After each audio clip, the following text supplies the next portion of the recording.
kita akan melihat bahwa di antara mereka berdua, paling tidak selama 1 tahun ini pasti akan ada yang menikah nanti. Sehingga sebenarnya kalau ditanya siapa yang pengen duluan, dan paling siap itu ya Dul, karena hubungannya sudah cukup lama, saling lebih mengerti. Dua orang ini sebenarnya paling cocok, tapi sepertinya memang menghormati adat Jawa, di mana kalau kakaknya ini harus nikah dulu, baru nanti adik-adiknya ini tadi. Tapi ini nggak jadi soal, karena saya juga nggak melihat. Saya melihat itu di video yang sebelumnya juga saya katakan sangat mungkin tahun ini tuh ada sesuatu yang lebih serius, dan tahun depan ini sangat memungkinkan mereka akan mengadakan pernikahan.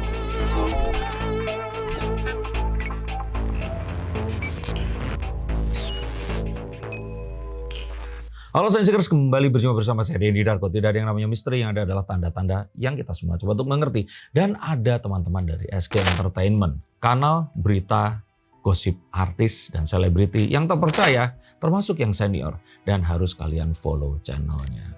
Kita akan bahas mengenai putra-putra dari Maya Estianty dan Ahmad Dhani tentu saja. Yang ini salah satunya sedang heboh karena memboyong Syifa Haju menemui orang tuanya. Bahkan tidak hanya itu, seakan-akan juga meminta restu kepada ibu tirinya Mulan Jameela.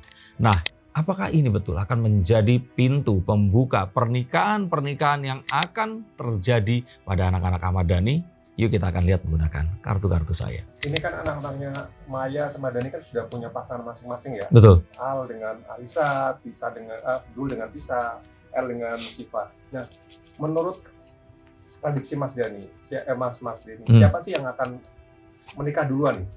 Sebelum itu saya ingin menegaskan satu hal dulu, bahwa ini anak-anaknya Ahmad Dhani dan Maya ini tuh kayak boy band. Jadi kayak yang anak pertama itu tongkrongannya Al ini tampilannya itu kayak anak yang nggak dibilang bad boy, ya nggak bad boy, tapi penampilannya tuh kayak anak yang masa kini seperti itu. Anak yang gaul, anak yang keren. Nah yang kedua ini kayak seseorang yang lebih, dia ini mengutamakan sekolah, penampilannya juga lebih necis dan rapi, atau preppy ya kita bilang seperti itu. Nah yang terakhir ini paling eksentrik, paling seniman. Pakai sarung, rambutnya juga gondrong terurai, wajahnya pun itu juga nggak sengaja nggak mentrim jadi kayak apa adanya seperti itu. Yang kalau kita lihat, seakan-akan mereka ini berbeda-beda, tapi sebenarnya punya satu kesamaan. Rupanya mereka bertiga ini kayak bapaknya, bucinan. Nah kalau sudah bucin, ya mereka ini pasti akan kembali dan kembali lagi dan tidak mendengarkan apa yang dikatakan oleh orang lain. Jadi kalau itu dari situ, saya yakin sebenarnya kalau diurutin, bisa jadi sebenarnya yang menikah ini antara L atau Al. Tapi kalau dilihat dari teraturnya kehidupan, sepertinya L lebih dahulu, kemudian Al, dan baru Dul. Kalau kisah Al sama Alisa. Alisa. Oke. Al dan Alisa seperti tadi saya bilang ya, ini kan bucin ya, terus balik lagi kan. Walaupun kemarin sudah sama Laura, ini ternyata balik lagi sama si Daguse ini. Saya sih merasa bahwa kembalinya ini akan menjadi sebuah percepatan. Apalagi melihat kalau adiknya nanti ini juga serius dengan seseorang yang akan dinikahi. Ini kayaknya dua anak ini akan balapan. Mana yang akan duluan, dan mereka akan berusaha untuk meyakinkan kedua orang tuanya. Tapi kita melihat bahwa kalau kemantapan ini sebenarnya L akan lebih mantap. Tapi Al ini juga jangan kita underestimate.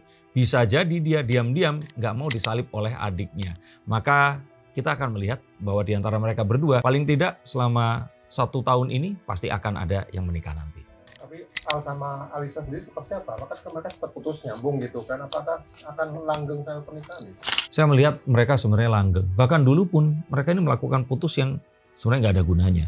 Kadang kan memang ada sebuah hubungan, ya kalau kalian memang mengalami, silahkan tulis di bawah sini, yang kalau kayak udah nggak cocok itu harus putus dulu, terus baru nanti itu jadian lagi. Nah kalau mereka berdua ini sebenarnya nggak perlu, tapi seakan-akan karena pertemanan mereka, perkumpulan di antara mereka, ini kan orangnya ya itu-itu aja kan. Itu seperti kayak merasa memang harus putus dulu, nyambung sama yang ini, coba untuk tahu bahwa sebenarnya yang lebih cocok yang sebelumnya. Tapi kita lihat bahwa yang ini sepertinya akan jauh lebih lama dan sangat bisa menuju ke jenjang pernikahan.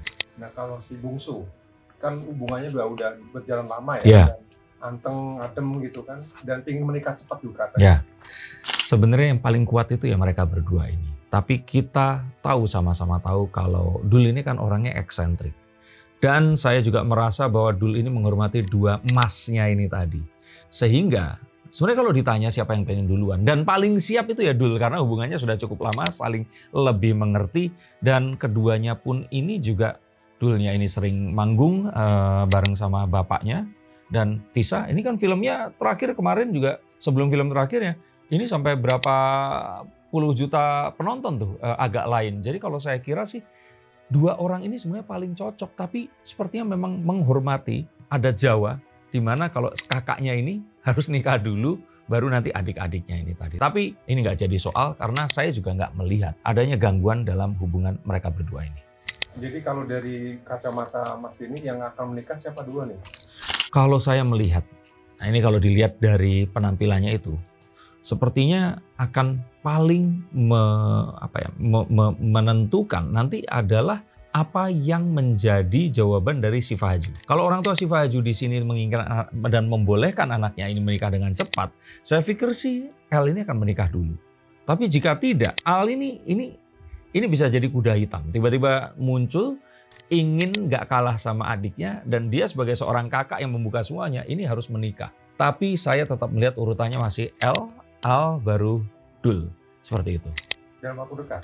Saya L melihat itu di video yang sebelumnya juga saya katakan sangat mungkin tahun ini tuh ada sesuatu yang lebih serius, dan tahun depan ini sangat memungkinkan mereka akan mengadakan pernikahan. Apalagi konco-konconya ini kan menikah juga di usia muda. Dan ini sebenarnya adalah pertanda yang baik karena toh mereka sebagai seorang pesohor pun mereka sudah memiliki pendapatan mereka sendiri, dan dari keluarga udah nggak perlu dipertanyakan lagi kalau dukungannya ini pasti akan sangat luar biasa. Itu tadi yang saya lihat, bagaimana ketiga jagoan yang saya merasa ini kayak cepat banget. Karena saya masih ingat waktu mereka bertiga diajak berenang di lantai paling atas rumahnya Ahmad Dhani yang di Pondok Indah tuh kayak masih bocil-bocil, masih umurnya paling 7 tahun, 5 tahun, 4 tahun. Sekarang mereka sudah jadi seseorang yang saat di usia mereka, bapaknya ini menorehkan kesuksesan dengan merilis lagu Kangen, Takkan Ada Cinta Yang Lain bersama Dewa 19. Akankah salah satunya nanti akan bisa mengalahkan ketenaran ayahnya? Kita akan coba lihat di konten yang lain. Tapi sebelum itu terjadi, terima kasih. Kita doakan yang terbaik untuk mereka. Dan pastikan kalian menonton, mensubscribe, dan membagikan konten-konten di channel YouTube SG Entertainment juga. Dan kalian sudah pasti akan tahu bahwa berita yang akan diberikan adalah berita yang sudah terkurasi dan pasti benar untuk kalian konsumsi. Terima kasih, sampai jumpa dan salam.